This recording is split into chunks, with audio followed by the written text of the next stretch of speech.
Les Russes ont désormais officiellement commencé à démanteler leur propre défense aérienne, laissant encore plus de failles à exploiter pour l'Ukraine. Tout cela a été fait uniquement pour augmenter le nombre de frappes sur l'Ukraine, car la Russie a commencé à convertir ses missiles de défense aérienne existants en missiles balistiques sol-sol.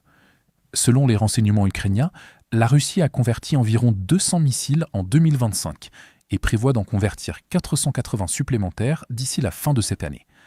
Cependant, comme ces missiles n'ont jamais été conçus pour de telles frappes au sol, leur précision est terriblement inefficace.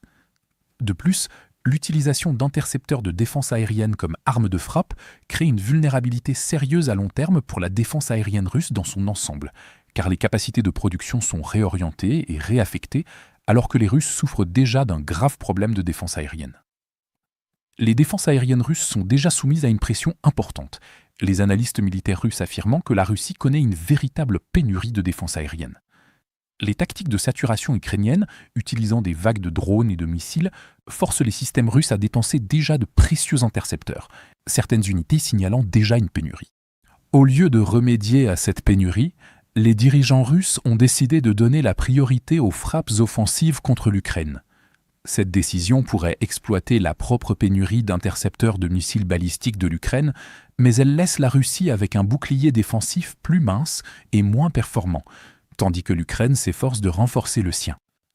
Malgré ce décalage évident des priorités, la Russie se concentre désormais massivement sur le lancement du plus grand nombre possible de ses missiles pour frapper des cibles à travers Kiev. La dernière frappe russe a impliqué 24 missiles balistiques, 4 missiles Zircon et plus d'une centaine de drones. Les Russes ont déployé des missiles balistiques équipés d'ogives à sous-munitions pour cibler des entrepôts dans la ville. À la suite de ces attaques, 17 personnes ont été tuées, plus de 40 ont été blessées et des incendies ont fait rage pendant des heures. Parallèlement, la Russie importe des capacités offensives supplémentaires, tout en privilégiant des missiles qui affaiblissent ou ne parviennent pas à reconstituer sa défense nationale. Une unité de missiles nord-coréenne a récemment été déployée dans la région de Voronej pour soutenir les frappes de missiles contre l'Ukraine. Le contingent comprend environ 6 lanceurs de missiles balistiques individuels et plus de 120 missiles balistiques. Ces missiles et lanceurs nord-coréens permettront bientôt à la Russie de mener des salves encore plus importantes et des attaques plus fréquentes contre l'Ukraine, mettant le réseau de défense aérienne ukrainien sous une pression croissante. Cependant, détruire les lanceurs avant le tir pourrait être plus réaliste que de tenter d'intercepter chaque missile après son lancement. Le ministre ukrainien des Affaires étrangères, Andriy Sybiha, a déclaré que les installations ou systèmes de missiles nord-coréens déployés pour attaquer l'Ukraine sont des cibles militaires légitimes. Le président Volodymyr Zelensky a en outre pris un décret visant à donner la priorité à la destruction des lanceurs de missiles balistiques russes afin de réduire le nombre de frappes contre l'Ukraine.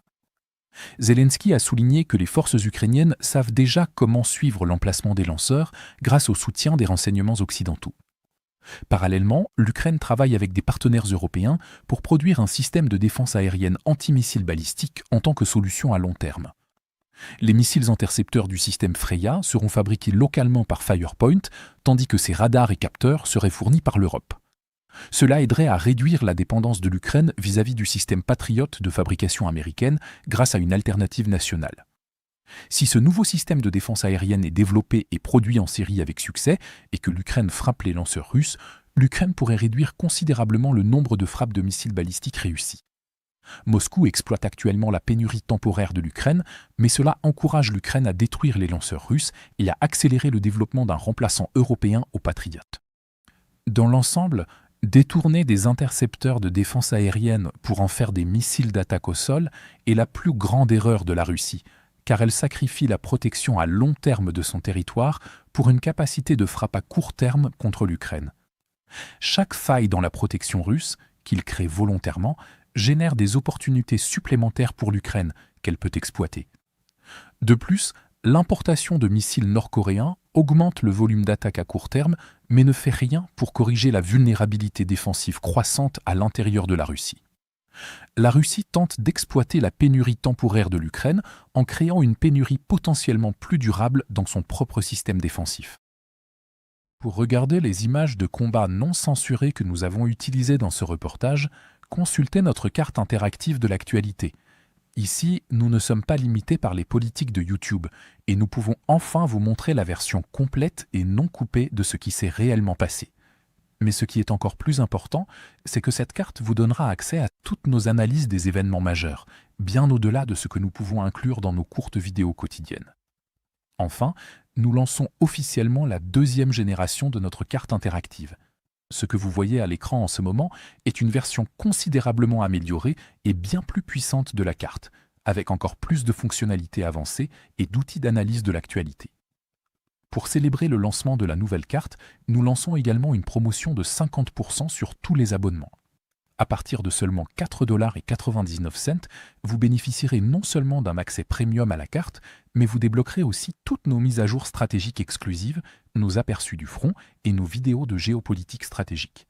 Alors cliquez sur le lien dans la description pour devenir membre exclusif de notre communauté. Je remercie sincèrement tous ceux qui ont choisi de nous rejoindre. Votre soutien compte énormément pour nous.